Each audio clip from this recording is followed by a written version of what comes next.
Hi everyone, I'm Joanna Penn from Mystery Thriller TV, and this is Sam Krister, author of The Stonehenge Legacy, which I recently read and reviewed. It's a fantastic book, so welcome, Sam.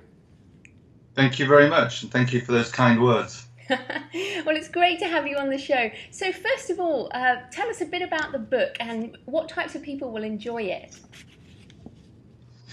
Ooh, good question. I mean, the book itself is it's a classic modern thriller, really. It's a story about relationships, it's a story about mystery, it's a story about secrets, and of course it's got a race against time at the end before a sequence of events happen. So there's a big allusion to the past, which is mainly through Stonehenge, but 90% of it is set in the modern day. So Stonehenge is the setting for what begins as a sacrifice. It's one of two sacrifices that have to be performed within a certain time frame by this cult that is associated with Stonehenge. Their belief is that the henge itself is a sort of portal or a captor of energy and of a protective value for all of those associated with it. So much as though some people believe that the waters of Lourdes have healing powers, this particular cult has believed since it was first erected that the stones absorb energy and they give off this energy to those who are devoted and those who follow the sort of teachings of what they call the sacreds. That's the backdrop, and then we focus on a young archaeologist whose father has just killed himself, and Gideon Chase comes down to the area of Wiltshire to do that awful job of clearing up afterwards and dealing with all of the difficulties when someone has died. And he's been estranged from his father for more than a decade, and in getting to go through his personal belongings, he begins to get to know the man that he never really knew, the man who brought him into this life. And in getting to know him and his secrets, he discovers the secrets of Stonehenge as well. Yeah, and I really enjoyed it. It's just my type of book, you know, sort of fast-paced thriller with religious overtones, which I like. So maybe you could talk about why you wrote about Stonehenge. What's your connection? Because I see you live up north in England, not down south. So what's your connection? I did both, actually. I have a country home up in the Peak District, which is where you're recording this interview from, but I work and live in London all during the week. So I have the best of both worlds. And what made me think of Stonehenge? It was one of those things, one of those amazing sights that just burns itself into your memory. And as a child, I remember the pyramids and I remember Stonehenge. And when I started thinking about something to write about, I had a discussion with the wonderful people at Little Brown Sphere, and they said, well, why don't we do something on Stonehenge? So I came up with an outline plot for it, and they were absolutely fantastic in coaching me through it, holding me by the hand and guiding me through, this first book. No, it's great. And I actually wanted to ask you about, a couple of the reasons why it's great, because for me there are a few things that you have to have in a thriller, and you've nailed quite a lot of those. So what are your keys specifically to writing a good thriller as you have done? Well, that's very kind of you. I mean, it's sold at the time that we're talking in, I think, 33 countries, and it's just been way up in the best-selling charts in the UK. And I think part of the reason that it has been very successful is because it is so well known. It's so iconic. It's nothing to do with me. It's just that image of the henge there, when you look at it, it just shrieks mystery to you. So I think you've got to start from a very good place. I think that the characters are extremely important, and the relationships between the characters, I believe, is vital. So I didn't want to have in the center of it your typical policewoman who was, just a go-getting pretty girl who all the guys fancied, and she either had to be more masculine than they were or more outrageous. So I wanted someone who perhaps people would relate to a bit more. So Megan, the DI, is separated. She has a young child, and she's got this difficulty of trying to juggle a professional career, which she's very good at, and her career as a parent, or her vocation as a parent, which is a bit more testing. So, you know, if little Sammy is sick, then, you know, how does she get her daughter looked after while still trying to carry on with this investigation and still trying to work out the mysteries and the puzzles of not just the case, but of everyday life. So I think good, strong characters at the center of it, and then a compelling plot needs to be there too. And of course it's fiction, so, you know, you stretch the boundaries of possibilities and perhaps even probability at time, but you can't look at Stonehenge without wondering, you know, why was that built 5,000 years ago? What was the sort of reason? And that reason was either very mystical, very religious and very true, or it was absolutely preposterous.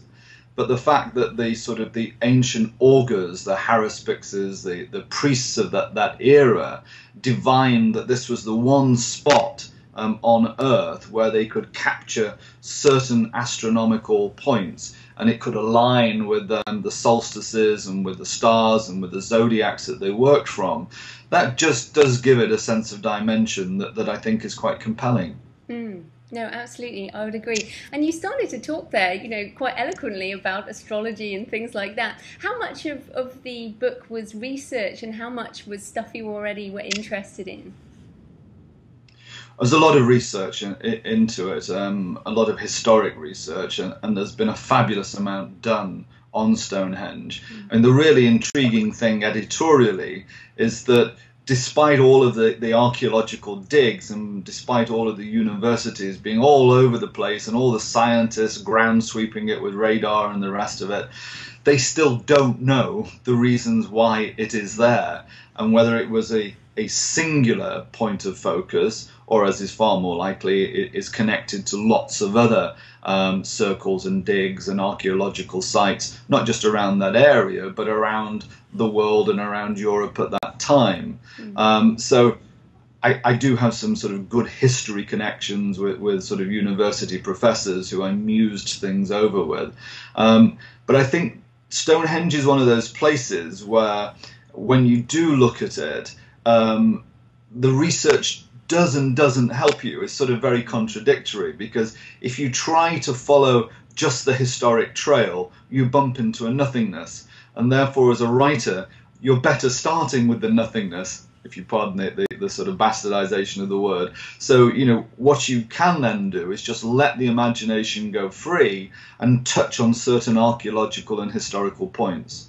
No, that's great. Now, many people, you know, love to read these books, and then they want to know a little bit about the author, you know, behind the scenes. Maybe you could just give us a brief insight into your life as, you know, in writing and publishing.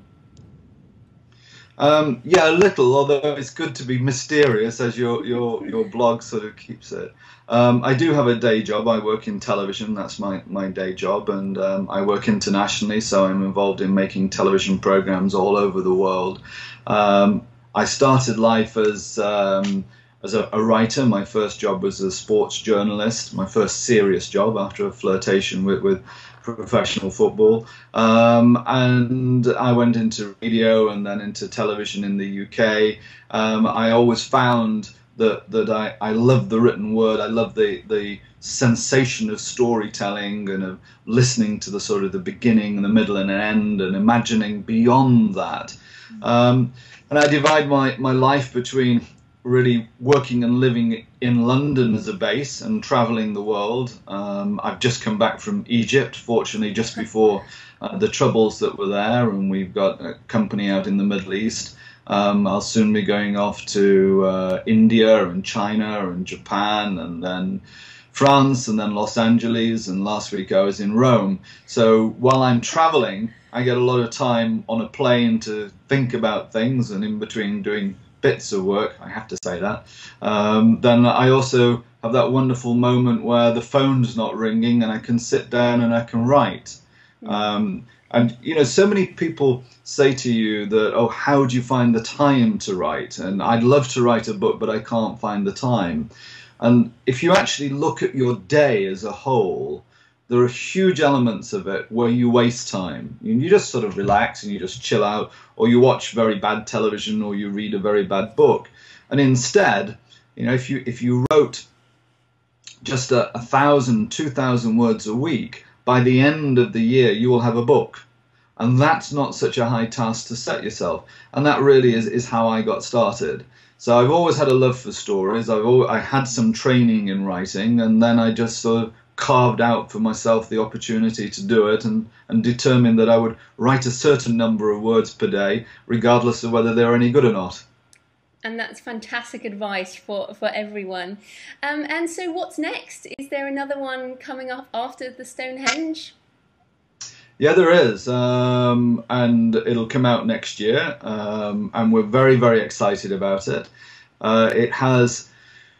It's probably as iconic, if not even more iconic, than Stonehenge.